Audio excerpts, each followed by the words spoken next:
Hello everybody, so this is the follow-up to the two-piece fiberglass mother mold, and in this video we're going to attach some wooden legs and also drill some holes and fix some bolts. So there I am, just found some bits of wood. Well, I took apart a wooden box thing that was lying about, and I thought that would come in handy for some legs, and chopped them up into pieces. And there you can see I'm using a hot glue gun to glue the legs in place on top of the fiberglass mother mold, and I just fixed the ends in and then just went round again with a hot glue gun in the little nooks and crannies just to secure those legs in place. When we get around to putting the fiberglass over the top of those legs, well, just where it's meets up with the fiberglass mother mold, of course. So getting my respirator in place, trying to put my glasses on, rubber gloves, shaking up the resin there, and we'll measure out 300 milliliters, which seems to be my favorite measurement. Gives me enough time to work with before it starts gelling up and starts to cure.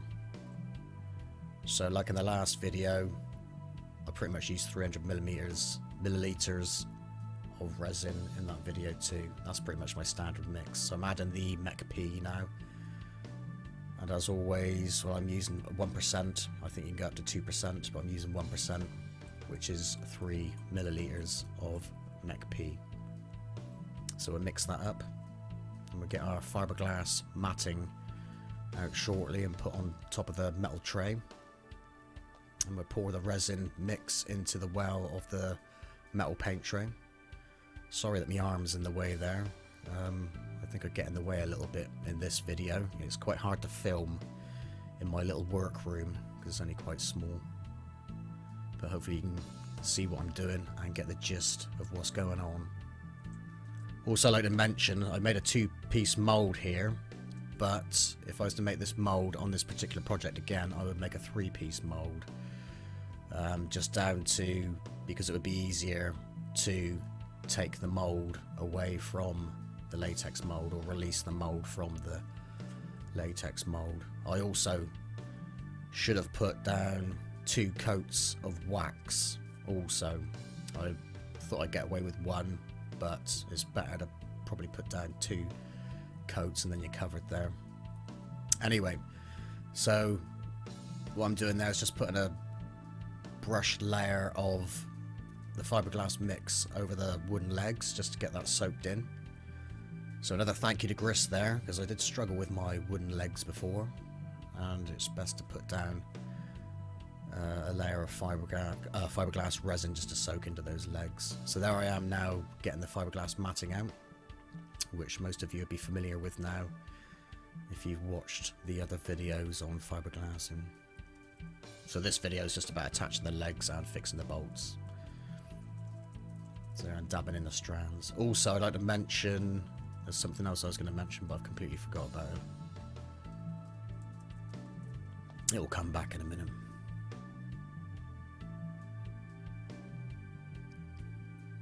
Yeah, so there we are. I'm carefully placing the fiberglass matting soaked with the resin onto the legs and onto the mother mold.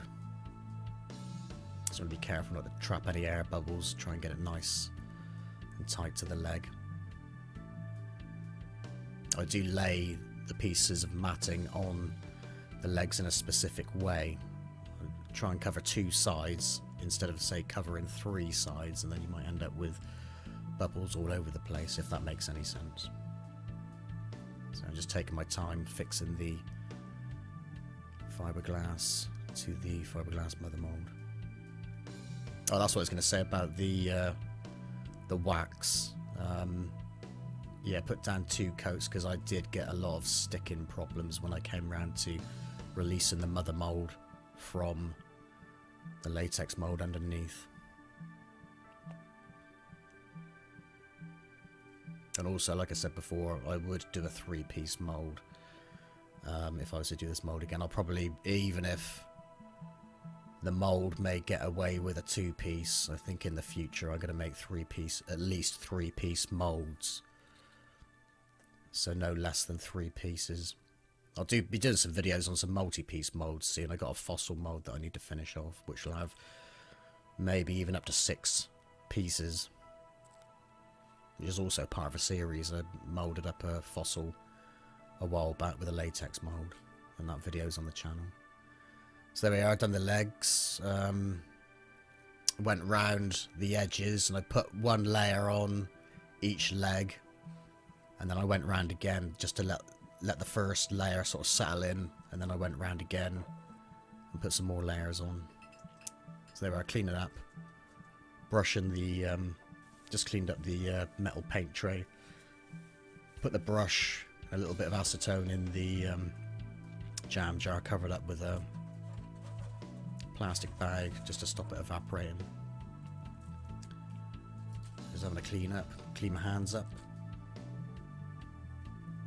So just put a little bit of acetone on that rag just to clean my hands up a little bit.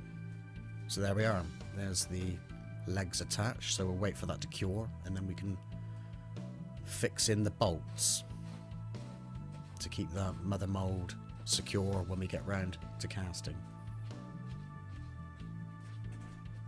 So this is the next day, and I'll get the drill out. Oh yeah, respirator, because it's a dusty job. And now I've got like a Dremel type tool there. It's not an actual Dremel, and just sawing off the or cutting off the sides of the fiberglass mold just to tidy it up a little bit. Sometimes I use an angle grinder on bigger molds. The Dremel like tool did the job for this one pretty quick, and a nice tidy finish. So that obviously the Dremel tool's smaller than an angle grinder, and I could get in between the legs on the top of the mold or the bottom of the mold once it's turned around the other way. I'm just brushing the dust away there, so I can see what I'm doing, and I'll get the drill out shortly and drill the holes. I think I drilled 6 holes, so sort of like a belt and braces thing. So there we are. I can't remember what size the bolts are. I think they're around sort of 6mm diameter, and I got maybe a 6 or 7mm drill bit there. I wiggle it around once I've drilled the hole anyway, and we can test the bolts to make sure they fit into the holes drilled in the fiberglass. So quick and easy job. Stick the bolts in. I've got bolts here with wing nuts, so they're sort of easy to put in and take out, screw in and take out.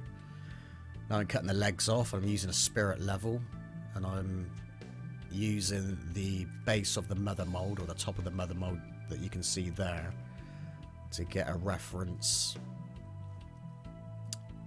where to cut the legs, because I like to have the bottom of the mother mold level with the legs, so when I get round to casting and using the vibrating table, the vibration can conduct its way through the legs plus the base of the mold. So that's why I like to get the legs level with the base of the mold. And well, looking at it here, of course it's the top of the mold, so we turn it over. So I carefully sawed the legs to the measurements that I wanted, being careful not to cut my arms off. So, you know, you want to cut away from yourself. I'm sure we all know that. And just sanding off, I sanded off the top of the legs and sanded around the fiberglass mold as well, just to take any rough edges away. Now I'm taking away the baseboard for the mold. There's a bit of plastic on top of there as well. So I'll take that away, and we can just take apart the mold. So I'm just gently gently tapping in a screwdriver there with a hammer, just to prise that mold apart. So just carefully doing this. You don't want to like hammer brutally, otherwise you might damage your mold. I did have a few problems getting this mold apart because of what I mentioned earlier. Maybe not enough carnauba wax I should have put another layer on. One half came away, but the other half was stuck pretty fast, so I had to chisel out the original model from inside, which was made from plaster of Paris, so it was relatively easy to get out. But of course, if that was a solid model inside, that would be a nightmare to take apart. But when we get around to casting, everything should be fine, and the mother mold will come apart nicely, so there'll be a video on that when I get around to it, making a concrete cast from this mold. So we destroyed that model inside, just a little remnant of the top of the head left over. Would have been nice to have kept that model, because I did a little paint job on that as well. But there we are, that's the way it goes. You gotta sacrifice those models sometimes. Clay models, plaster models.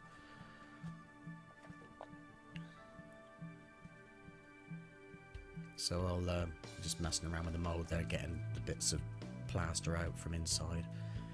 And trimming around the edges with a pair of scissors, as you can see there. Just to tidy it up. So there we are. And now we'll go and wash the mold. Just use soapy water here, just to take away that PVA. The blue PVA chemical mixture. Cleaning up both sides of the mother mold and cleaning up the latex mold too. And here we are, we're going to assemble the mold ready for casting.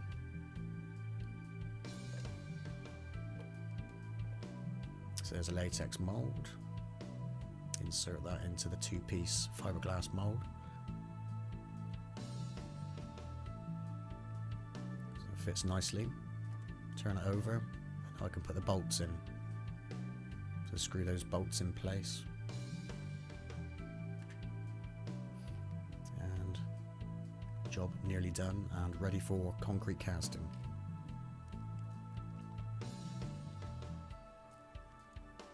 So there we are, one two-piece mother mold with a latex mold inserted inside. There's the bolts, as you can see from above. So there we are, that's pretty much it. Relatively simple job. Thank you for watching, and over and out for now.